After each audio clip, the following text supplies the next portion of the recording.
Quando imaginamos a Batalha de Kursk em 1943, geralmente vemos tanques duelando, T-34S e Panzer IV-S avançando uns contra os outros por campos intermináveis. Tigres atirando de longe, feras de aço decidindo a batalha em duelos frontais. Mas se você perguntar aos destroços no saliente o que os destruiu, as respostas variam bastante. Muitos tanques em Kursk nunca chegaram a ver o veículo que os destruiu. Eles atingiram minas, eles avançaram sobre linhas de canhões antitanque que não conseguiam ver. Eles foram pegos em bombardeios de artilharia ou quebraram e foram abandonados, sendo só depois destruídos por qualquer arma que estivesse por perto. Neste episódio, deixamos os duelos de lado e analisamos as reais causas da destruição de tanques. Usaremos Kursk como campo de testes e classificaremos as perdas de tanques em 3 categorias: canhões, minas e outros tanques, deixando artilharia, poder aéreo e avarias de fora. Vamos analisar estudos e relatórios pós-batalha, criar um gráfico simples mostrando o que destruía tanques e mostrar por que, em Kursk, eles eram só parte de um ecossistema maior de destruição. Se você quer saber como tanques eram destruídos, Kursk traz uma lição desconfortável. O inimigo mais letal deles geralmente não era outro tanque. Primeiro, um rápido choque de realidade. Não existe uma planilha mestre de toda a batalha de Kursk, listando cada tanque com um código bonitinho de causa da morte. Exércitos diferentes registravam as coisas de maneiras diferentes. Algumas unidades mantinham registros muito detalhados, outras não. Mesmo em um relatório, há registros vagos como destruído pelo fogo, sem especificar a origem. O que nós temos são bons retratos. Tanque soviético, exército com causa de perda adequada, pane, corpos e divisões alemãs observando seus panzers sendo destruídos. Algumas imagens de áreas muito precisas mostram que, nesse dia e setor, a maioria das perdas veio disso. Esses dados juntos não formam um gráfico mágico de pizza da batalha, mas todos indicam o mesmo caminho. Vamos começar pelo lado soviético. Um dos melhores dados que temos vem de um relatório pós-batalha do primeiro exército de tanques que operava na face norte do saliente de Kursk. No relatório, arquivado na Rússia e analisado por Richard Anderson e pelo Instituto Dupuy, cada tanque perdido ou danificado recebe uma causa principal: tiro perfurante, artilharia, minas, ataque aéreo ou falha mecânica. Quando você reúne esses dados, obtém um quadro impressionante. Cerca de 75% das perdas de tanques do primeiro exército de tanques, segundo o relatório, foram causadas por tiros perfurantes, fogo perfurante. Cerca de 15% são atribuídos à artilharia, principalmente a projéteis altamente explosivos. O restante, uma minoria significativa, está dividido entre minas, ataques aéreos e causas mecânicas. Há 2 detalhes importantes aqui. Essa categoria perfurante inclui todos os projéteis sólidos. Canhões antitanque rebocados, autopropulsados e de tanque juntos. O relatório não nos diz quanto disso é tanque contra tanque e quanto são canhões destruindo tanques. Até os analistas que estudaram isso são cautelosos. Às vezes, eles sugerem que metade dos projéteis perfurantes pode ser de fogo de tanque, mas destacam que é apenas um palpite, não fato. Mesmo em uma batalha famosa pela artilharia, a parte correspondente neste gráfico é menor que 1/5. Anderson comparou 7 estudos da Segunda Guerra Mundial e concluiu que o primeiro exército de tanques em Kursk foi um dos que mais usaram artilharia. Cerca de 14 a 15% das perdas de tanques foram atribuídas diretamente a projéteis explosivos de alto poder. A maioria dos outros casos teve números um pouco menores. Em Kursk, nas maiores formações blindadas soviéticas, o fogo de projéteis perfurante, foi o principal causador das destruições. A artilharia é importante, mas não o principal fator. Minas e ataques aéreos têm participação menor, mas relevante. A imagem de artilharia e aviões destruindo tanques está sendo substituída por algo mais simples: apenas canhões. Agora, vamos para o lado alemão e avance alguns dias na ofensiva. Você está com um batalhão Panzer, de uma divisão como a 6ª ou 7ª Panzer, avançando atrás dos engenheiros pela face norte do saliente.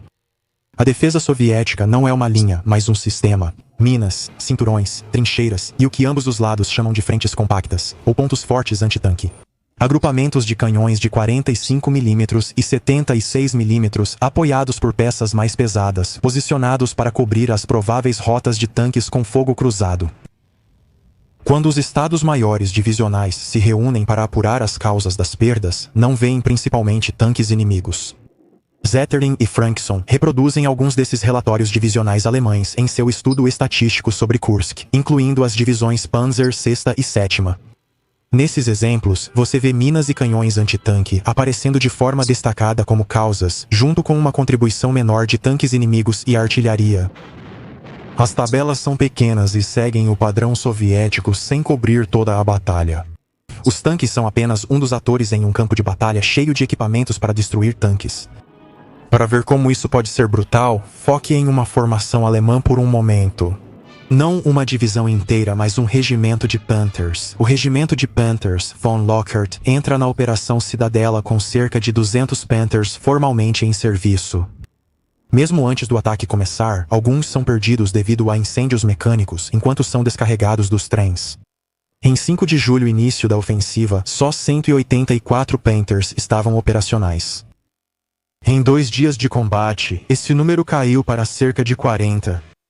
Mais tarde, relatórios de julho mostram que mais da metade dos tanques do regimento estavam ou danificados e em reparo, ou destruídos, com uma parte significativa perdida devido a impactos e minas, e outro grande lote fora de ação por falhas mecânicas.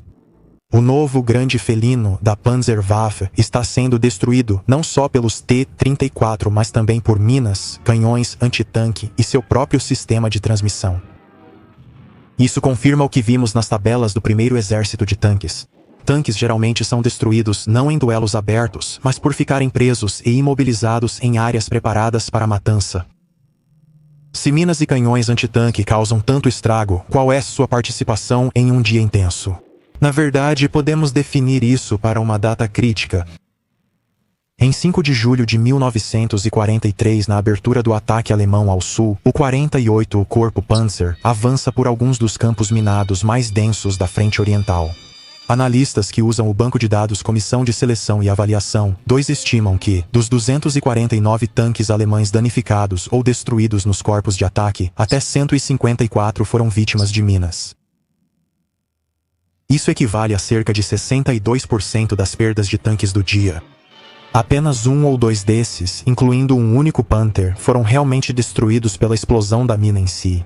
A maioria teve danos graves na rodagem, suspensões quebradas e trilhos arrancados. As tripulações muitas vezes sobreviviam.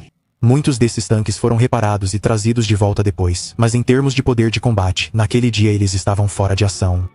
As minas fizeram o trabalho pesado e a artilharia dificultou a recuperação ao destruir mais alvos.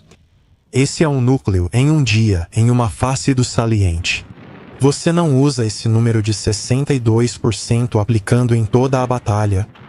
Mas quando você coloca isso ao lado da tabela de causas de perdas do primeiro exército de tanque soviético e das amostras divisionais alemãs, isso reforça o mesmo ponto. Minas causam muitas baixas em tanques, principalmente para o atacante, e canhões posicionados eliminam os que passam pelos campos minados. Então, onde os tanques se encaixam nesse cenário que parece dominado por armas pequenas e baratas? Eles são parte da história. Kursk tem combates reais entre tanques e caçadores de tanques muito bem-sucedidos. Considere os batalhões alemães de destruição de tanques pesados, com veículos Ferdinand ou Elephant, que eram canhões PaK-43 de 88 mm em chassis pesados e blindagem espessa. Durante fases estáticas da batalha, um batalhão afirmou destruir centenas de tanques com poucas perdas, devido ao canhão de longo alcance e proteção frontal. Os números são baseados em reivindicações e exigem cautela, mas ilustram um ponto importante. Grande parte dos disparos de projéteis perfurantes que destroem tanques vem de plataformas anti-tanque dedicadas, não de tanques médios comuns. Em Kursk, companhias de Tiger e batalhões pesados atuavam como bloqueadores e forças de contra-ataque. Com óticas avançadas, canhão de 88 mm e blindagem espessa, eles podiam se ocultar e cobrir acessos, atingindo alvos a distâncias em que canhões soviéticos de 76 mm tinham dificuldade de responder. Nessas situações, eles criavam trocas desiguais e muitas vezes decidiam as batalhas locais antes da chegada dos tanques médios. Do lado soviético, os T-34 atacam com força devastadora quando as condições são favoráveis. Contra-ataques curtos de coberturas e avanços em massa sob artilharia e fumaça. Tanques alemães são destruídos por T-34 ou canhões autopropulsados soviéticos. Nesses confrontos caóticos, essas baixas entram no mesmo grupo de projéteis perfurantes que todo o resto. Não podemos separar os impactos de projéteis e rotulá-los com precisão como tanque ou canhão antitanque pelos registros disponíveis. Se um relatório de exame complementar diz apenas penetrado por projétil perfurante pela frente, pode ser PaK-40 Sturmgeschütz ou Panzer IV. Muitas vezes, ninguém do lado perdedor sabia quem era. Se desenharmos o gráfico de causas de morte de Kursk, ele fica assim. Uma grande fatia dominante para fogo direto de projéteis perfurantes, somando todas as armas. Na amostra do primeiro exército de tanques soviético, isso representa cerca de 3/4 das perdas. Uma fatia substancial para minas. Nos ataques iniciais do lado alemão, em alguns corpos e dias, elas destruíram ou desativaram mais da metade dos tanques. A artilharia autoexplosivo representou apenas 10-15% no estudo de Kursk. E uma parcela ainda menor vai para ataques aéreos, temidos pelas tripulações, mas que destroem menos tanques do que se pensa. O restante são falhas mecânicas, outros defeitos, atolamentos, fogo amigo e mau uso. Tanques, canhões de assalto e antitanques rebocados são responsáveis pela maioria dos projéteis perfurantes. Sabemos que os tanques são significativos, mas também sabemos que eles não dominam toda essa fatia. E por trás de todos esses números existe outra complicação, o que você considera como destruído.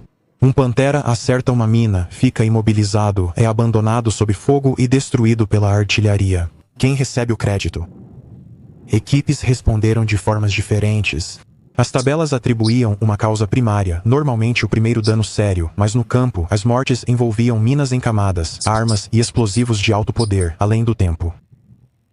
Ao reunir tudo isso, Kursk deixa de ser apenas um torneio de tanques e passa a ser visto como um teste real de sistemas antitanque completos.